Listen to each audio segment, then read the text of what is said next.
Hey everybody, Drew here. Today we're going to be tackling bar chords.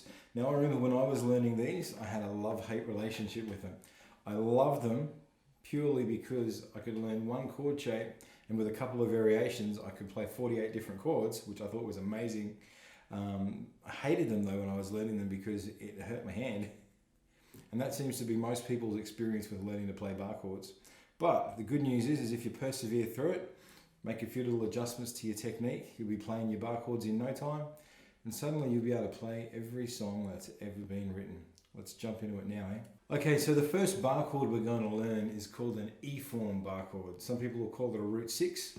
E form because it's based on an open E chord, which is normally played with our first finger on the first fret of the G string, third finger on the second fret of the D string, and second finger on the second fret of the A string, just refingered, so that we change it so that we finger it with our middle finger, pinky and third finger, and that way we can slide it up and use our index finger as a bar.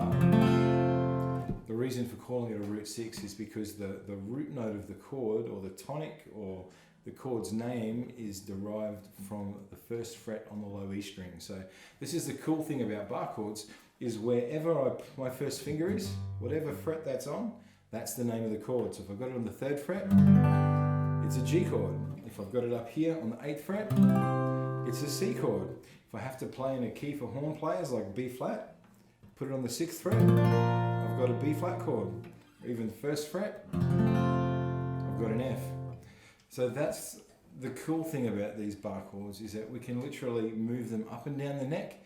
As long as we know the names of the notes on that low E string, we can literally play all 12 major chords.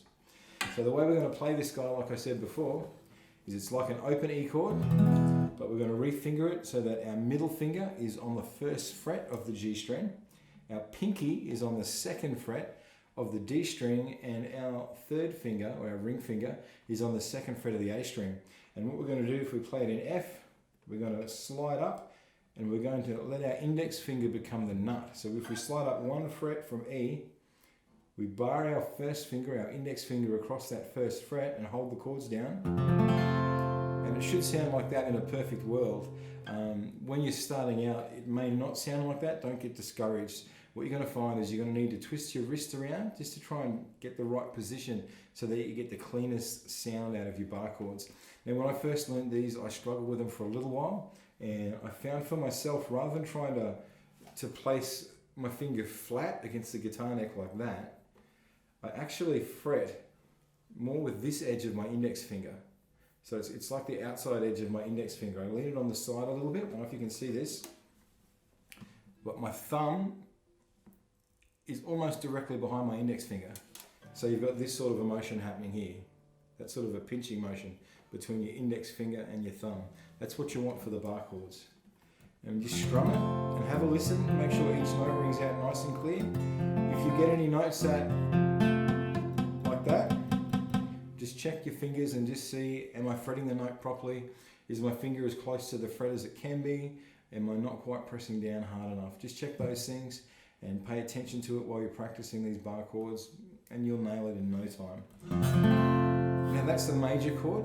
Now the next fun thing is we've got to know the names of the notes on our low E string.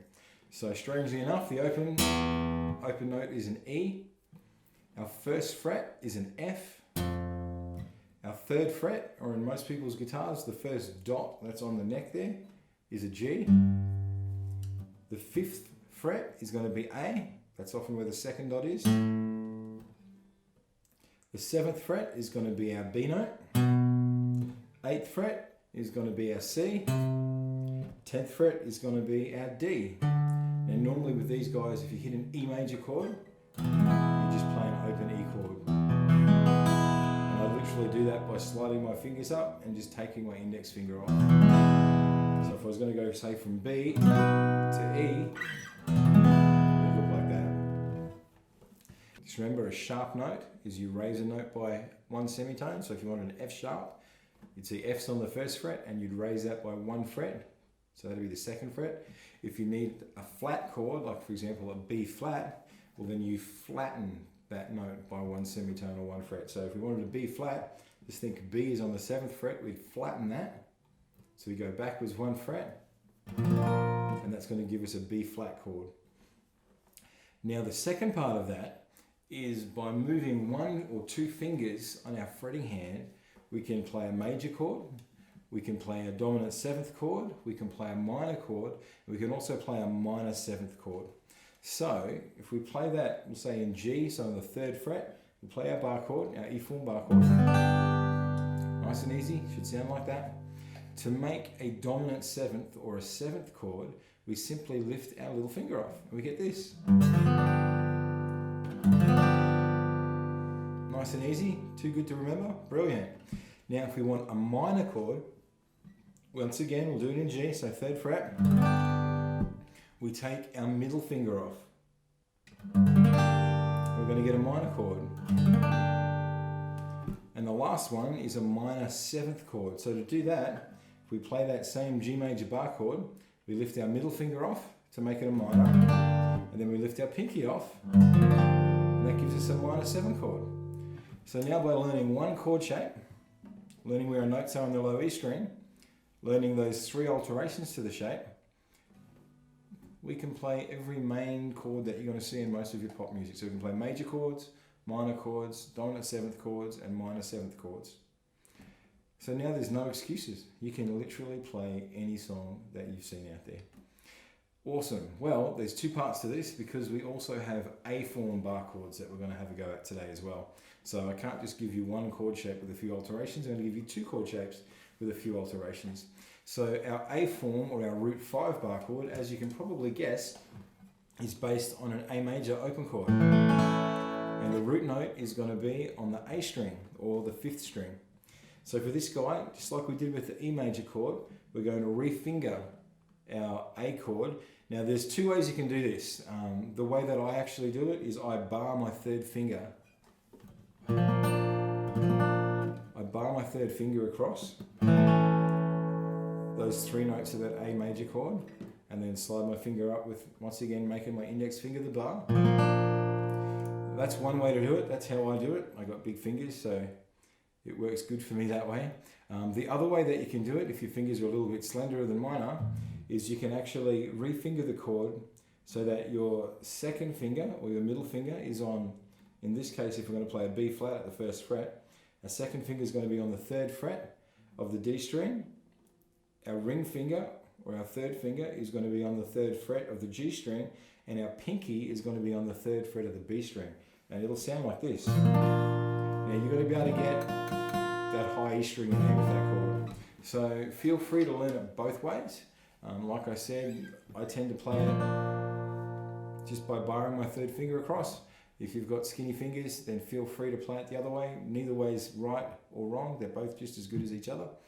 Now once again, I guess we're going to have to know the notes on our A string. So, once again, no surprises. The 5th open string or our open A string is an A note. Perfect. Now for this guy, our B note is going to be on the 2nd fret. Our C note will be on the 3rd. Our D note will be on the 5th. Our E will be on the 7th.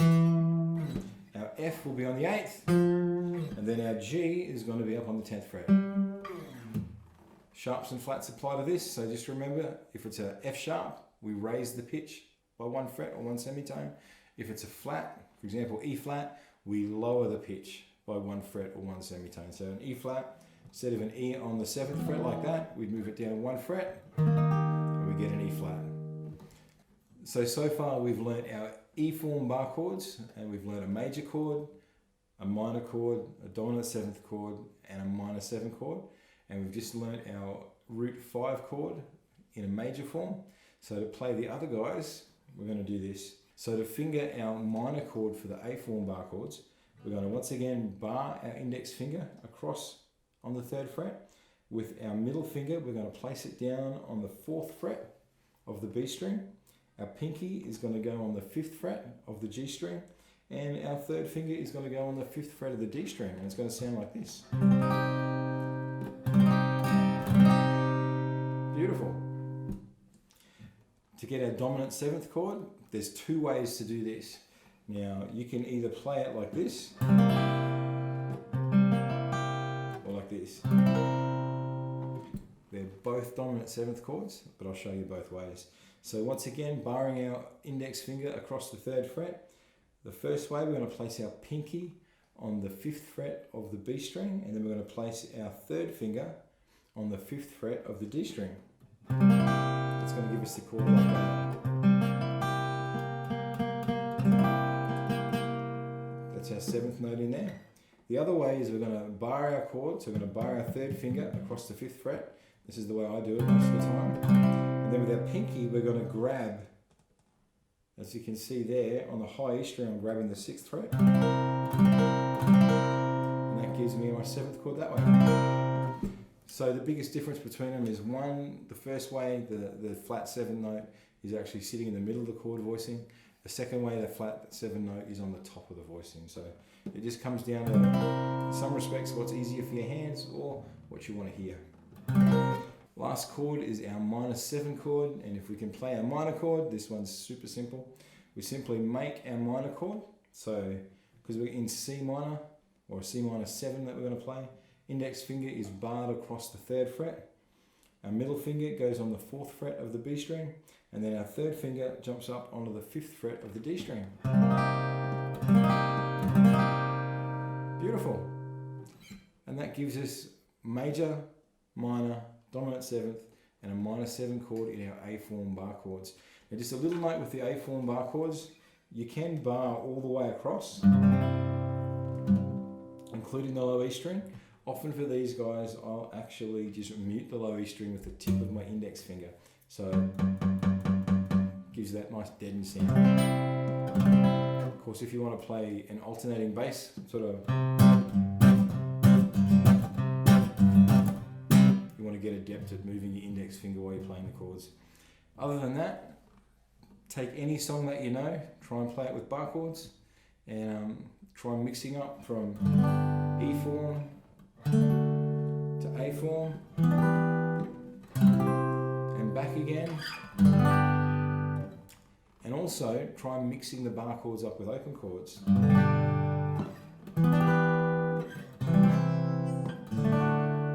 Particularly you'll find it handy in the key of D, where you've got a D chord is your 1, G is your 4, A or A7th is your 5, and then of course your 6 minor chord is going to be a B minor.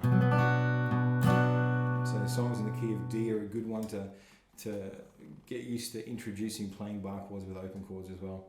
Anyways, have fun with your bar chords. Remember, if your hand starts to cramp up a little bit, just give it a little bit of a rest.